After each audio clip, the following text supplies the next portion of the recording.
Alhamdulillah. Sayang.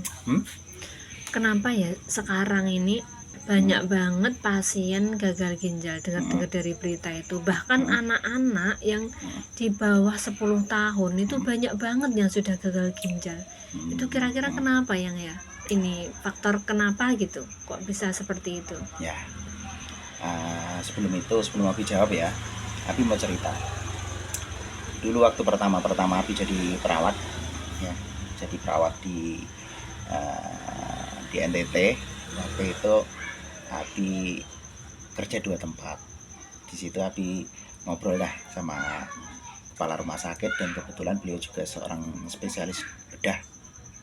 Izin dokter, namanya beliau Dokter Rusli, spesialis bedah waktu itu.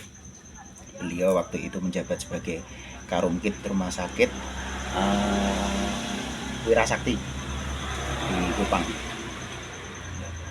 Jadi beliau, karena kita sama-sama ini ya, sama-sama dari Jawa Timur, beliau ngobrol sama saya, sama Abi ya, ngobrol sama Abi, cerita bahwa ngomong, ngasih nasihat, Don, kamu kalau mau sehat dan enggak cuci darah ke depannya, jangan sering minum kerating deng.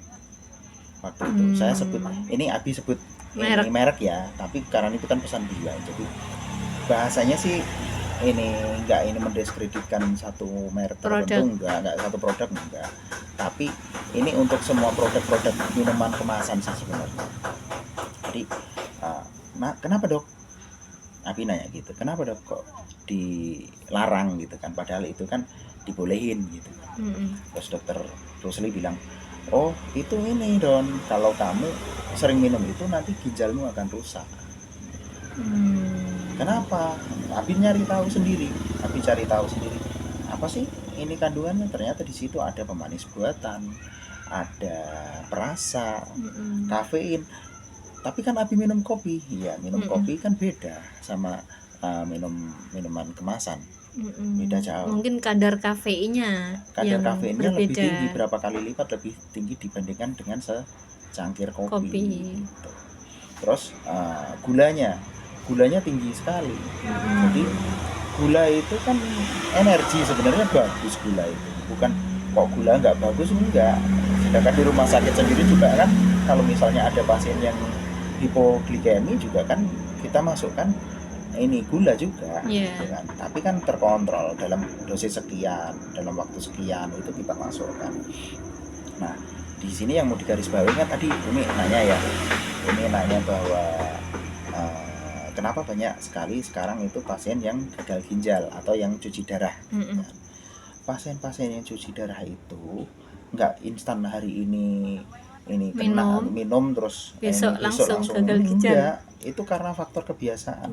Terakumulasi ya. Iya betul, akumulasi. Jadi akumulasi sekian tahun, ginjalnya nggak bisa berbuang. Sebenarnya dari awalnya bukan ginjalnya nggak bisa buang, tapi dari dari pankreasnya. Jadi organ pankreas itu kan fungsinya apa? Menghasilkan insulin. Nah, sekarang kalau setiap hari ini pankreas itu harus disuruh kerja keras, capek nggak? Capek lah. Misalnya Abi kasih contoh, Umi Abi suruh ini kerja terus seharian, masak terus, misalnya di dapur, masak ini itu dari pagi sampai malam, capek nggak? Pasti capek dong. Kira-kira badannya lelah nggak, ini sampai harusnya jadi sakit nggak?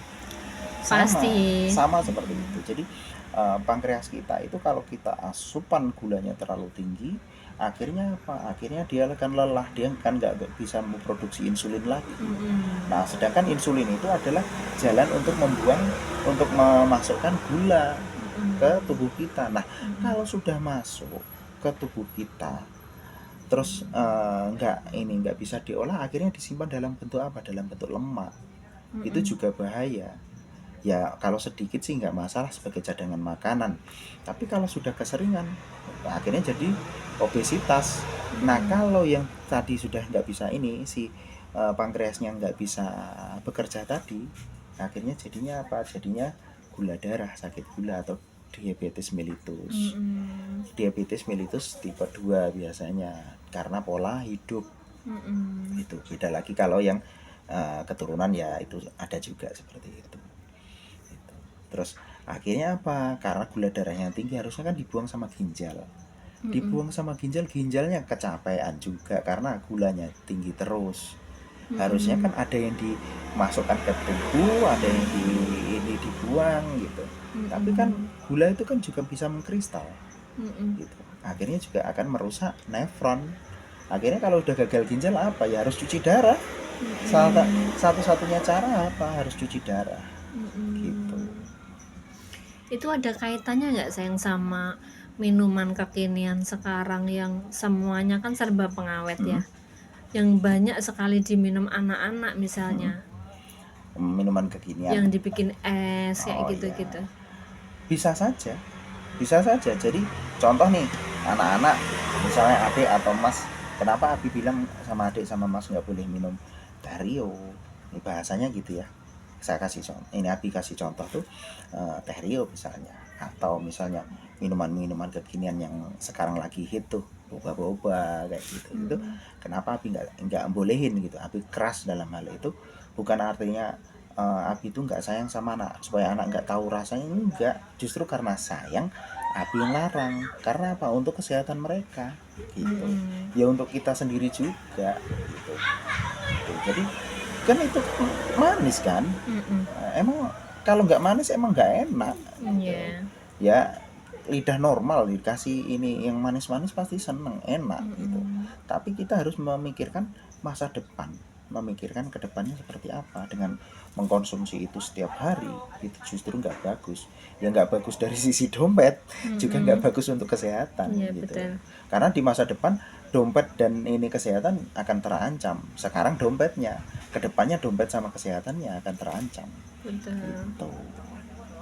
Makanya banyak kasus-kasus tuh di rumah sakit Cipto tuh, banyak teman-teman nakes, teman-teman tenaga medis, dokter itu edukasi masalah gagal ginjal ini banyak banget, termasuk makan anak-anak. Ya karena itu, karena kita sebagai orang tua itu nggak memberikan contoh. Kita bisa ngelarang, tapi kalau kita nggak bisa ngasih contoh ke anak-anak juga percuma. Kita harus bisa ngasih contoh dulu. Kita tinggalkan jejak anak kita tunjukkan itu loh jejaknya. Jadi kayak Abi ngelarang nggak boleh minum manis, ya Abi nggak berusaha nggak minum manis. Gitu. Walaupun mungkin kopi masih pakai gulanya kita gunakan gula yang ini aja, Gula yang aren. rendah kalori, gula aren. Atau mungkin misalnya nggak mau pakai gula, Abi minta pakai stevia. Gitu. Itu lebih bagus karena 0 kalori kan, walaupun ada kopinya, ada kafeinnya, biarlah tubuh yang mengolahnya. Gitu. Gagal ginjal tadi ada kaitannya nggak yang sama air putih? Oh Misalnya. iya, air putih itu ini apa namanya, berkaitan banget. Kalau awal-awalnya orang rusaknya nefron tuh apa sih? Karena darahnya kan pekat kan. Nefron itu di mana? Di ginjal. Nah ginjal itu tugasnya untuk menyaring. Nah nefron inilah si penyaringnya gitu loh. Nah kalau penyaringnya itu tadi dikasih beban berat terus dengan adanya gulanya yang tinggi, pekat tadi, ya rusak ginjalnya. Gitu. Makanya akhirnya lama-lama rusak. Terus air putih tadi. Air putih itu fungsinya apa? Tubuh kita itu sekian persen kan, 75% ya, 70 atau 75% itu kan kandungannya air. Nah kalau tubuh kita lebih cenderungnya gulanya yang banyak, otomatis jadinya pekatnya. Iya betul.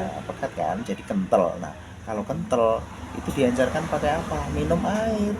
Jadi kenapa kok kesehatan itu menyarankan untuk 2 liter air minimal itu 2 liter air gitu. Karena itu yang dibutuhkan oleh tubuh kita dalam aktivitas normal biasa tanpa berpanas-panasan, atau enggak yang Bapak Ibu atau teman-teman yang kerja di pertanian misalnya, itu kan harus minumnya harus banyak, lebih harus dari lebih. 2 liter. Tidak boleh cuma 2 liter tok. 2 liter tok nanti pasti kurang, akan sakit pinggang. Itu pasti. Betul. Karena sakit pinggang yang pertama dirasain bukan karena saraf kejepit atau apa, tapi karena minum air putihnya kurang. Air putih kurang, akhirnya ginjalnya teriak-teriak dong gitu loh. Akhirnya yang dirasain sakit pinggang. Itu sebenarnya kalau kita mau relaksasi, relax aja dulu, minum air putih yang banyak, banyakin dulu air putih, jadi nanti akan sering pipis, nggak apa-apa sering pipis daripada nanti cuci darah gitu. Kalau ginjalnya sudah rusak, udah nggak bisa ketolong. Solusinya apa? Solusinya cuman dicuci darah atau ganti ginjal. Apakah ada Transplantasi ya. ini, ada transplantasi ginjal ini Iya. gampang nyarinya? Enggak, kalau gampang mah pasti yang itu ini adik-adik atau pasien-pasien yang di hemodialisa itu cuci darah itu udah pada ganti ginjal Iya, gitu. iya, iya. Makanya solusinya yang kedua adalah itu tadi, cuci darah. Nah, solusi yang paling gampang apa? Solusi paling gampang ya kita jaga kesehatan kita sendiri. Jaga asupan Jaga asupan. nutrisi. Nah, oh ya, mengenai kopi tadi. Kopi itu kafein itu dalam dosis ringan itu bagus untuk pipis, untuk merangsang pipis, untuk diuretik. Kencing. Iya, jadi pipisnya jadinya banyak. Tapi harus ingat, harus diimbangin sama air putih tadi tuh. Kalau air putih, kalau air putihnya kita imbangin, minum kopi sama diimbangi air putih, insya Allah itu akan jadi pembersihan juga. Itu ya yang ya. Iya. Iya. Makanya perlunya kita tahu hidup sehat seperti itu. Oke. Bismillah, bermanfaat buat teman-teman. Bermanfaat buat semuanya ya.